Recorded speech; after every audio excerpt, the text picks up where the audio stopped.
little short for a stormtrooper.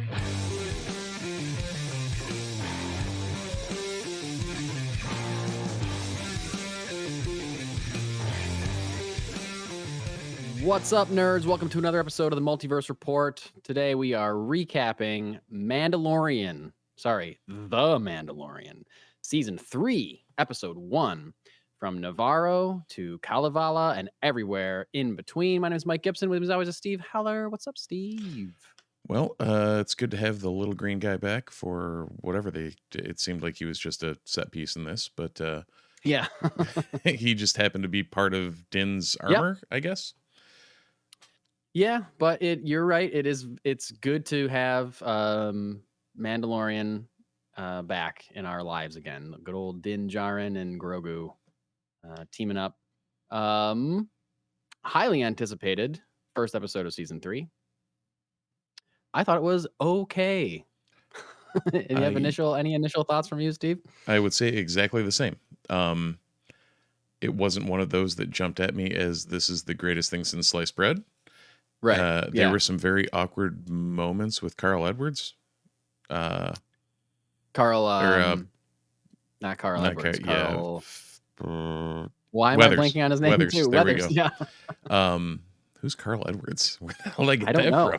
from? I don't know. You said it with authority, though. Very emphatically stated. However, the whole Grief Karga thing was kind of weird. I could see it working, but there was, It was a lot of setup, and I feel like it was a lot of awkward or heavy-handed setup in a lot of ways. Well, and also it feels like we just left him. Like, how much time has Because he was passed? in Boba Fett. I assumed that. Okay, one precursor to what I was about to say. I thought it was wild that not in the previously on or in the episode proper did they make any concessions for people who may have not watched Book of Boba Fett. Right. And only watch Mandalorian and will have no idea why they are together and why Grogu is not still with Luke Skywalker. Like, zero explanation for people who did not watch Book of Boba Fett. Not even in the previously on did they show them reuniting or anything. Nothing of that at all. Right. Even without giving up without giving away the Luke stuff, just something about them reuniting or. Yeah. Yep. Replay the you got the shirt scene or something. Yeah, exactly. Yeah. Oh, right. You got the shirt. Good to see you too, buddy. Yeah. Like nothing. It was so I thought that was crazy. I was like, oh, good luck. Good luck, just exclusively Mandalorian viewers. I mean, in all honesty, I don't want to discount it, but if you're just watching The Mandalorian, by the time you get around to season 3, you probably forgot that he left at the end of season 2. Because I kind of did. It's been 2 years. It's been 2 years since the Mandalorian season 2. Yeah, like I remember watching Book of Boba Fett. I'm like, oh yeah, he went with Luke. I forgot about that. Right? Yeah. Oh yeah, I love this guy.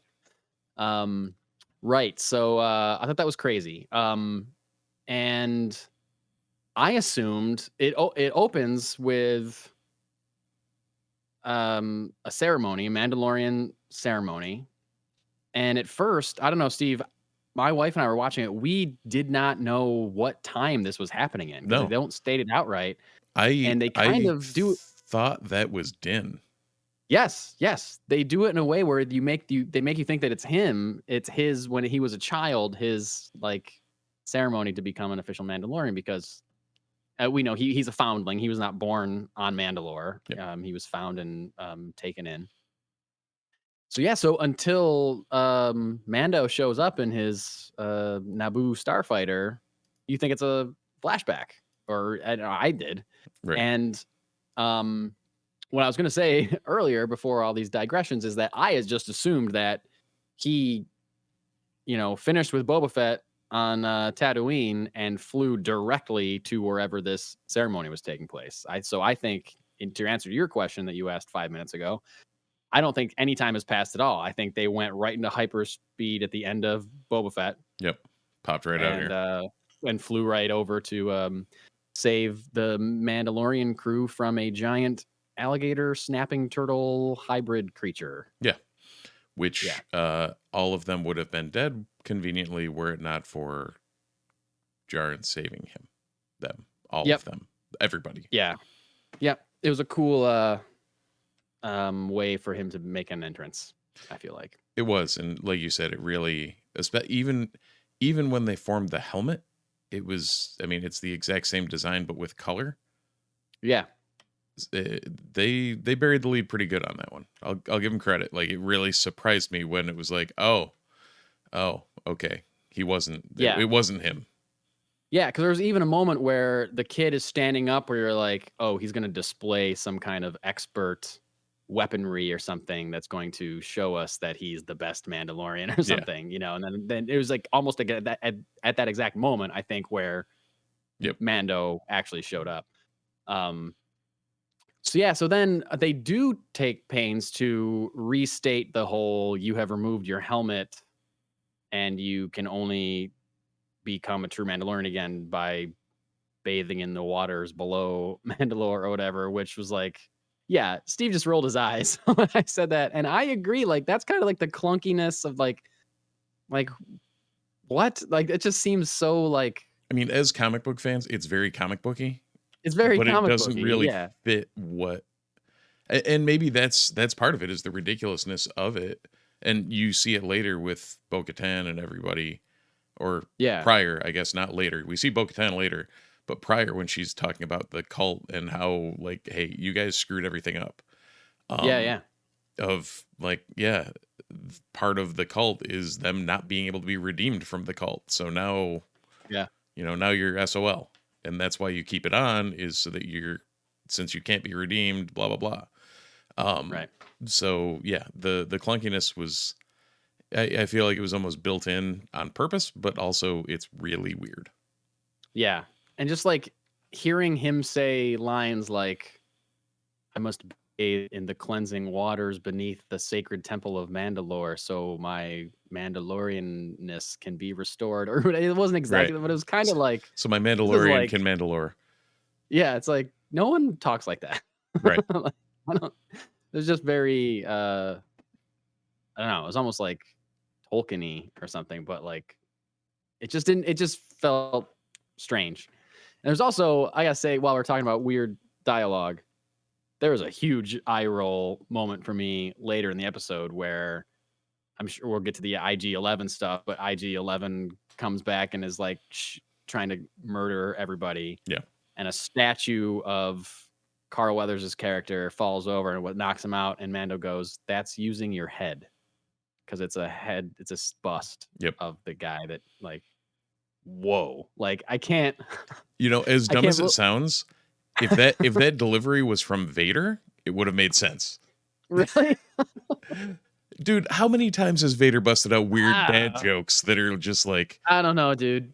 It was just like, I hope you don't choke on your aspirations. Well, okay, yeah, sure, that. But that's more threatening than just like a silly like that's using your head. Like, it was just, I'm shocked that they went with that line. Like, that was, I would rather him say nothing. And that was just like a huge eye roll for me. Anyway, so we get the restatement of the fact that he's got to go to Mandalore to do this thing because he wants to become a full Mandalorian again and be part of his crazy cult again. Sorry, not crazy, just cult. No, they're crazy. Mandalorians. Okay. I mean, you saw Clone Wars. Death Watch is about as crazy as they get. Yeah, I'm about to get into that again. We just finished season 1 of Clone Wars with my son, so nice. About to get into some deep Mandalorian stuff in season 2. So then he goes to Navarro, and I thought this was like, you rolled your eyes again when I mentioned IG-11 stuff in the thing I just said. But the idea is that he needs to go back to Navarro to rebuild IG-11, the droid that voiced by Taika Waititi sacrificed himself at the end of season 1 so that they could escape. He wants to rebuild IG-11 because he needs a droid for some reason, and we know that he doesn't like droids. But apparently the only droid he will be satisfied with is IG-11. And despite Carl Weathers saying we tried to rebuild him and could not, Mando says, we are going to rebuild him. It's like, okay, well, how hard did you try? Then if you couldn't, like, it just seems like. Well, we tried, but we really wanted to make this weird statue of half of his pieces and half stone, so we just gave up. Thanks, grief. Can you imagine if they made statues with part stone and part actual pieces of the person that they're making a statue of? Like, that's weird, right? Yeah, it seems it. Seemed strange. Speaking of weird, like, I would have. We did brush over it on the way to Navarro. There was a big Easter egg in there for any fans of Star Wars Rebels. Oh my God! Yes, I think this is my favorite part of the whole episode. I think it was on the way to Navarro at least. It was, yes, because it was early. It was early in the episode. For those of you who've not seen Star Wars Rebels and have seen this episode, you may be confused by the presence of space whales. Mm-hmm. The purgils. But they are a thing. The purgils. That's right. That's what they're called. They are organic living beings that can, quote unquote, swim through hyperspace themselves organically. And I think I paused it and had to explain a whole lot to my wife. I was that conversation had to have gone extremely like. I can picture her just looking at you like you're what? I was like, I go, oh my God, space whales. And she's like, space whales? I was like, yeah, they're a whole thing. Let me pause it. I was like, okay, so in Rebels. Oh, that's great. And I feel like seeing space whales, one, I would love if we never see anything about them again. And that was just like a cool reference. And because it was a really well shot. It was a cool like effect. Like I really liked how we didn't actually see them. Visuals were shadows. Yep. I thought that was really cool. Like a cool thing that Grogu is just noticing as they go by hyperspace. That's a cool moment for him, right? I like that a lot. But I know too much about, I feel like the way franchises try to work and interconnect with each other, that I think this is a setup for Ahsoka. I think we know Ezra and Thrawn disappeared with space whales. Spoiler alert for the end of Rebels. And we know that Ahsoka is looking for at least Grand Admiral Thrawn, but most likely Ezra as well. And that we're going to see some space whales in the Ahsoka show as they're going to look for them. Right, because we know Sabine's there. We know the whole nine. Yeah, for sure. So yeah, thank you for bringing that up. Yeah, we see some space whales. He gets to Navarro. We meet up with Carl Weathers again. A very shiny Navarro. Very shiny, very different than the last time we saw it. Carl Weathers has turned that place around and made it like a bustling hub of vibrance and vitality. But there may be some underpinnings there. Maybe some, yes, for sure. I loved the two little robots that carried Carl Weathers' cape. Did you notice them? Oh yeah. I didn't at first. It was like the last scene of I can't remember. They were turning him the High Magister, not just the Magister. He was walking away, and I realized I was like, that's okay. That's the thing. Yep. Yeah, I liked it a lot. Because it shows to me like how he has changed, like how like fame and wealth may have changed him. Like, oh, my cape can't drag on the ground. You never saw like Vader with cape carrying cape droids robots, cape droids. Yeah. So the IG-11 thing, it just feels too much like a video game setup, I guess, to me. Like, oh, I need to build a droid. Did they say why he needs IG-11? Just because he doesn't trust any other droid? Like, why does he need a droid? To like map out the caves or something? Yeah, maybe to send them in to, because he doesn't know if it's habitable at this point. Yeah, I guess that's what I got. Yeah. That's how I interpreted it, but I don't know if they stated it outright. But like, it's like, oh, I need a droid. So it's like a video game where they're like, here's what you need to accomplish. Right. But first, you need to get a droid. Oh, so you go to the droid. The droid's dead. So you got to try to rebuild the droid. Okay, that doesn't work. Now you have to go to a different place to get like a memory chip or some shit to bring back to make the droid work, and then you can go and use the droid. Like, it's a whole like. Right, you have to go and find the person that can translate the Sith language that 3PO can't speak. Yeah, and, exactly. Right. Yeah. It's like a video game kind of setup. I thought like, and it just seems like so much work for a droid that has already been blown up and described as being unable to be rebuilt. You know what I mean? Yeah, Like, you would think so. I guess it just bugged me because it seems like they're spending a lot of time on it, where I almost would forgive it more if the Babu Fricks were just able to fix him. Right. And that was it. And they left together. I'd be like, okay, fine. Right. Or because, if they said if they said he couldn't be fixed and he was like, okay, let's try and pivot to something else. Yeah, right. But like the dragging of it out for some reason bothers me. I think in a way, I was like thinking about it today. I was like, I think it's because it was such a plot point and not just like a thing that they had to do to get to the next thing. It was like, no, the next 2 episodes at least are hinging on whatever he's got to do to fix IG-88. And it's like, I don't know, could just give him a new head or something, and then go find IG-88. Yeah. I just called him IG-88 because I listened to Star Wars Minute talk about this episode today too. Oh, nice. And I agree with a lot of their points on it, but they do a thing where they always call Mando Boba Fett, and they call IG-11 IG-88, and any other Mandalorian they see, they refer to as a Boba Fett. So they're like, okay, so we're on this beach and there's a ceremony. There's all these Boba Fetts hanging out. It's funny. Oh, that's great. Anyway, yeah. So wait, is it on his way to get whatever chip he needs for the droid that he stops off at Kelavavan or whatever the planet, the Bo-Katan, to see Bo-Katan? I don't know. Stops in the middle of what he needs to do to go to a Mandalorian castle on a moon in the system or whatever. Yeah, where she's just hanging out on the throne doing nothing in a giant throne room by herself. Like, is that she just stays there all day with one leg up? It was strange. I did like this episode. It seemed like a lot of setup.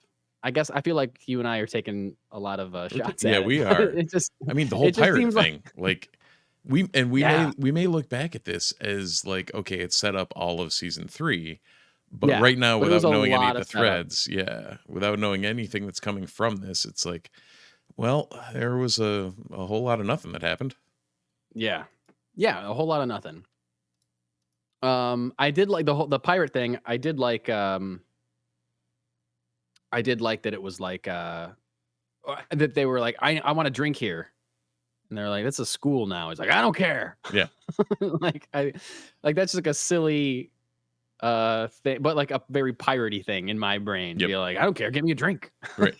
This was a bar. It's still a bar. Yeah, it'd be funny if he just demanded like an apple juice from one of the students or something. Like, it'd be great. Well, and then Swamp Thing is the leader, apparently. Okay, yes. Thank you for bringing that up. Thank you. Totally Swamp Thing. It's like a mix of Swamp Thing and the Toxic Avenger. Yeah.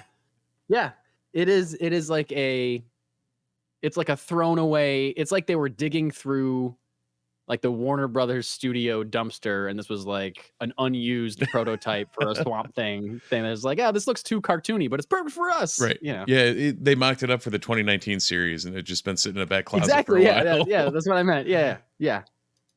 Because it was like a Muppety Swamp Thing. Yeah. And I saw somebody on Twitter take what is his name from Andor? Not Cassian, but the other guy's name, the guy that recruits him. Oh, Stellan Skarsgård. Stellan Skarsgård's character. It's been too long. I don't remember his name either. Yeah, I know. So a side-by-side picture of Stellan Skarsgård's character while he's delivering that amazing monologue from one of the final episodes, and the Swamp Thing pirate together, and it was just like, Star Wars can be both. Star Wars should be both. Yeah. And I agree with you. Oh, yeah. 100%. Like, I want this super serious life or death, I'm sacrificing everything for a greater cause, and I want the silly, stupid plant monster pirate guy at the same time. Yeah, I think I was telling you we finally finished up. My son and I finished up watching Return of the Jedi. Yeah. And there's the Ewoks are a thing. Yeah. Like, oh yeah. You can have your wonderful monologues and taking down the Empire, but there's also furry bear creatures that also help you. Yeah. There's teddy bears with spears at Right. the same time. Yeah. That's just the galaxy that you live in. Why if not? You're into Star Wars. Exactly. Why not? I would love, they're bringing in like animated characters left and right. Oh, actually, hold on 30 seconds on that. Trying to explain to a 5-year-old why the Ewoks are trying to eat Han and Luke. Very difficult conversation. Yeah. Yep. But why would they do that? Well, buddy, they're hungry. Because they're hungry. Yeah. But why didn't they eat 3PO and Leia? I'm like, well, he's metal and she's pretty, I guess. Like they don't really say why. They only want to eat 2 out of the 3 humans. Well, maybe like Leia got there with Wicket, right, who she had already fed and befriended. So maybe Wicket's probably like, nah, she's cool. Let's not eat her. Right. Or who knows? Maybe they were just going to like, you know, feed her a bunch of stuff and fatten her up before they ate her. Right. Who knows? I also didn't realize until this watching how many different scenes Wicket pops up in. Oh, yeah. He's like, in there a lot. I never realized he was the Ewok that like nuzzles up to Han's leg. Yep. Yeah. And like he's the one that tries to throw the bolo thing and smacks himself in the head. Yeah. Oh yeah. I'm like, over it. Oh, there's Wicket. Oh, like Warwick Davis has got some screen time in this. Oh yeah. Nice. Sorry, I digress. No, that's fine. No, that's fine. I can't remember what we were talking about, but the Babu Fricks. Mm-hmm. Did we? One of those is actually Babu Frick, right? Not that I know of. Okay, because they didn't specifically say the name. Yeah, I think they were all just random Anzellans. Okay, because I thought they said that Babu Frick was going to be in Mandalorian season 3, and maybe we haven't seen specifically Babu Frick yet, or maybe that was he was one of them, and we just didn't know, or they didn't specifically say it. But to me, that was almost like a thing where I was kind of like, I like this more if there's only one of them. Right? Like, the Yoda concept. Like well, no, I mean, I like Baby Yoda because he's not around at the same time as Yoda. You know what I mean? Yeah. But like, I feel like a lot of times, like a sequel will be like, ooh, they like this from the first movie. They like this one character. Let's give them 12 of those characters in this movie because they're so popular. That's kind of just like, I just like the one guy. I don't need a whole team of Babu. Like, I didn't hate it, I gotta say, but I was just like, if this scene goes on too much longer, I'll be like, something to be said for, sparing, bearing the lead a little bit, as you like to say, like, Yeah. The less is more concept can definitely be a thing. Yeah, for sure. But yeah, so then he's got to go get a chip. Along those lines, and sorry, I keep jutting in. That's here. okay. That's fine. Like, just because Babu Frick was a droidsmith, does that mean all Anzellans are droidsmiths now? Exactly. Yeah. Like, can't they do anything else? Yeah. Let's define this entire race by the one thing we saw one of them do the first time, and now I guess that's all they do. Yeah. They're experts. So yeah, then he goes to confront Bo-Katan, and Bo-Katan's kind of like, well, I didn't come back with the saber, so my people all left me. So you can go find them and wave that thing around, and they'll follow you anywhere you want. But I'm hanging out here. And I'm just gonna lay here on this hard chair on this very uncomfortable throne, probably get drunk, and hang out in my giant palace with one droid that waits outside and doesn't even ask a question to anyone that is entering. Do you think it was weird there was a one droid standing outside? And that's it. Mando just walked right past him. There's no exchange. There's no who goes there. No, who are you? Just, okay. Great. Hey. Whatever works. Yeah. Whatever works. And that whole scene seemed very here's your MacGuffin. Yeah. Like, right. Go or find... there's several. Like the MacGuffin is to go to find the chip for the droid, and also like see if you want to lead these people, you can go and lead them and wave your Right. dark saber around. You really are right. It is a video game. Like that's the quest log is now full. Yeah, exactly. And we can go, go kill 10 boars and figure out what's next. And I'm not saying it's bad. I'm not saying it's going to, prevent me from liking this season or whatever. But it's just like we were saying, like it seems like a lot of setup. Yeah. And that's it. There wasn't like any big reveal in this episode like there has been in some other like early episodes. So I don't know. I guess we'll see where it goes. Of course, we'll see where it goes because we're gonna keep watching Mandalorian for sure. Yeah, it was definitely good enough to continue watching.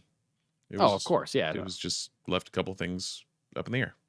Yeah, I'm sure they're building to something. I feel like they can't end a season 2 with the return of Luke Skywalker and not be like, okay, well, what are we gonna do for season 3? Right. We got to do something we got to build to something that's gonna top or equal in either visually or emotionally or both or whatever the return of Luke Skywalker in season 2. So right. Well, and that might have been some of the problem was, they had to bring, temper the expectations a little and bring it down.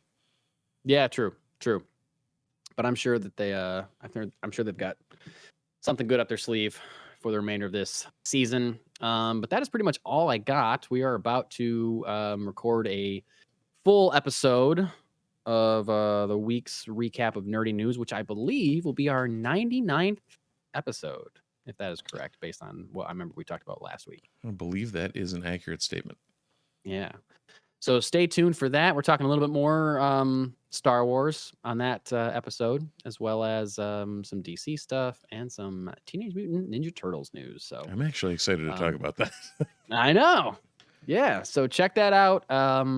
And that's all I got as far as the Mando episode 1. We're off next week, or at least I'm off next week. I don't know, Steve, if you're going to be around next week, but I will be out of town. So will not be able to record a reaction to Mando episode 2 unless you want to do it with somebody else. That's okay with me. Yeah, it's still up in the air what I'm going to come up with for next week if we end up doing a show or if we just hold off and wait till Mike returns for episode 100. Yeah, episode 100 extravaganza. So awesome. We'll see where that goes. And until then, I'd say feel free to like and subscribe and leave us a comment, do the whole 9. If you want to get a hold of us, the Multiverse Report on the socials, Multiverse RPT on Twitter. And talk to us. We'll answer you. We sure will, because this is the way. And until next time, thanks for watching. Thanks for listening. And we'll see you in the multiverse.